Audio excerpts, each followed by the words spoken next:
सारी बहनों को अंजू तायल की हरे कृष्णा। मैं आपको आज विसाख के महीने में बंदरी की कहानी सुनाना जा रही हूँ। विसाख के महीने में बंदरी की कहानी सुननी चाहिए। एक राजा विसाख के महीने में खूब सवेरे उठकर रोज गंगा जी में नहाने जाते। राजा जी का हुक्म था कि मेरे से पहले कोई गंगा जी में ना नहाए। एक बांदरी रोज राजा से भी पहले नहा लेती।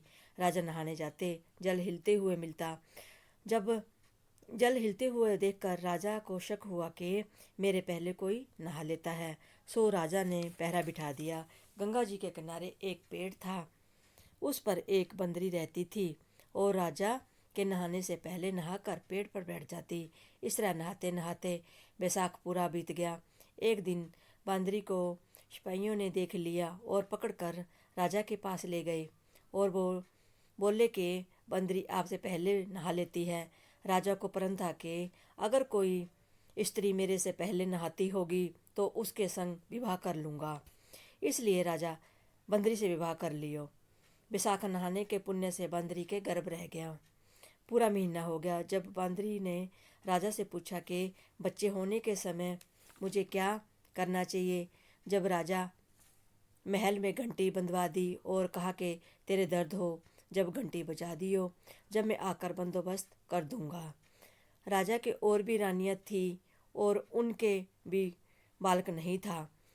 बांदरी के बालक होने की सुनकर उनको सुहान नहीं हुआ।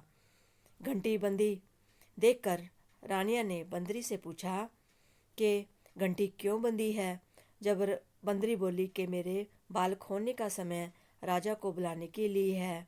रानिया ने बोला कि एक बार बजाकर तो देख आते हैं कि नहीं। जब बंदरी ने घंटी बजाई और राजा आकर कारण पूछा। जब बंदरी ने कहा कि रानियों ने बोलने पर घंटी बजाई।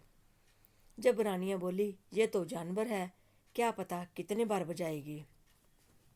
थोड़े दिन के बाद बंदरी के बाल खोने का वक्त आया तो बंदरी ने घंटी बहुत बजाई पर राजा आए नहीं।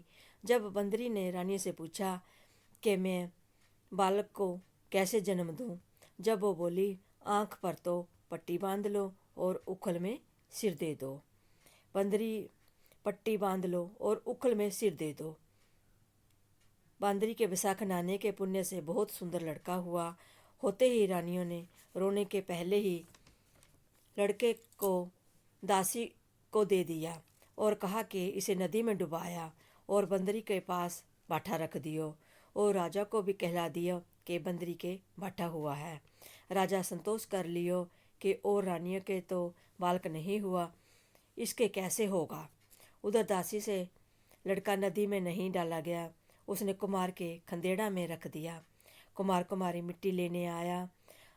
जब देखा तो एक बालक सो रहा है। जब कुमार कुमारी से बोला कि अपने बालक को नहीं सो भगवान ने दिया है, अगर तू पाले तो अपने घर में ले चले। कुमारी राजी हो गई, उसे पाल पोस कर बड़ा कर लिया। लड़के को इस बात का पता चल चुका था कि वो बांदरी के जन्मे है। रानियों ने मारने के लिए दासी को दे दिया था। एक दिन लड़का कुमार के बनाए हुए माटी का हाथी घोड़ा लेकर कुआं पर जा बैठा और दासियां पानी भरने के लिए आई। उनको देखकर बोला कि मेरे माटी के हाथी घोड़ा पानी पी लो। जब दासी हंसकर बोली ए मूर्ख, कभी मिट्टी के हाथी घोड़ा भी पानी पीते हैं। तब लड़का बोला कभी बांदरी के भी बाठा होता है। ये बात दासी ने रानियों को जाकर कह दी। रानियों ने जहर का लड्डू कुमार के लड़के के लिए भेज दिया। जहर का लड्डू भगवान की कृपा से गूंदगिरी का हो गया। रानियों ने राजा से जिद करके कुमार को बस्ती से निकाल दिया। कुमार जंगल में जाकर रहने लगा। गनगौर के दिन वो लड़का 108 करवा और 108 गोली लेकर घड़ा में पानी भरकर बैठ गया।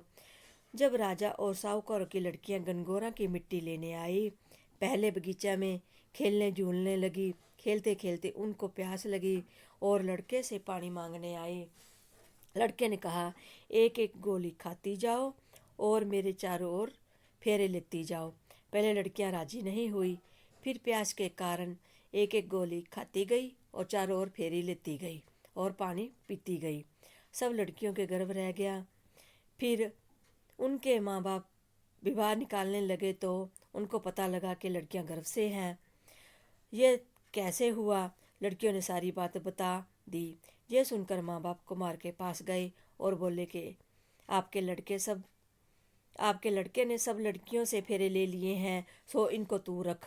तो कुमार बोला, कितनी सारियों का मैं पालन पोषण कैसे करूँगा? तब उनके माँ बाप ने बहुत सा धन दिया और लड़कियों को विदा किया। कुमार के घर 108 बहुआं आ गई और थोड़ा दिन बाद 108 पोता भी हो गए। और लड़के ने कुमार से कहा कि आपको इतनी बहुआं और पोता हो गया है, आप सारी नगरी को जिमाएंगे। कुमार ने सारी नगरी और राजा रानियों को न्योता दे दिया। बंदरी को छोड़कर सारा परिवार आया। जब लड़के ने राजा से बंदरी को लाने का हुक्म ले लिया, रथ पालकी सजाकर बंदरी को लाने के लिए अपना आदमी भेज दिया। बंदरी आई और सोने की चौकी पर गद्दी बिछाकर सभा में बिठा दिया।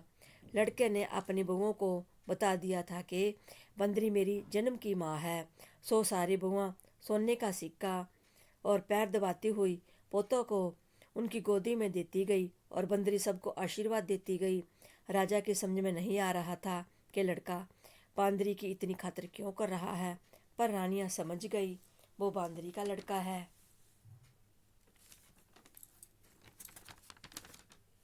रानियां राजा से बोली कि हमारा तो अपमान हो रहा है, हम तो जा रहे हैं। राजा ने लड़के से पूछा कि तू बंदरी की इतनी खातिर क्यों कर रहा है? सो बोला, जय मेरे जन्म की माँ है। और राजा को सारी बात बता दी। जो दासी लड़के को नदी में डालने के लिए ले गई थी वो भी वहीं बैठी थी और दासी ने सारी बात राजा को बता दी। राजा ने सारी रानियों को देश निकाला दे दिया और बंदरी बहुआं और पोता को और लड़के को गाजा बाजा के साथ महल ले गया और लड़का राज करने लगा।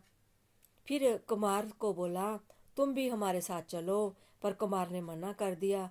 राजकुमार ने कुमार को बहुत सारा धन देकर विदा किया और सारी दुनिया कहने लगी, बैसाख नहाने का इतना फल मिलता है तो सबको नहाना चाहिए। और बांदरी नहाई तो राजा को राज पाई, एक बेटे 108 बहू और पोते पाई। हे भगवान, जैसे बंदरी को दिया सबको देना, कहते सुनते हुंकारे भरना। हे बैसाख महाराज की जय।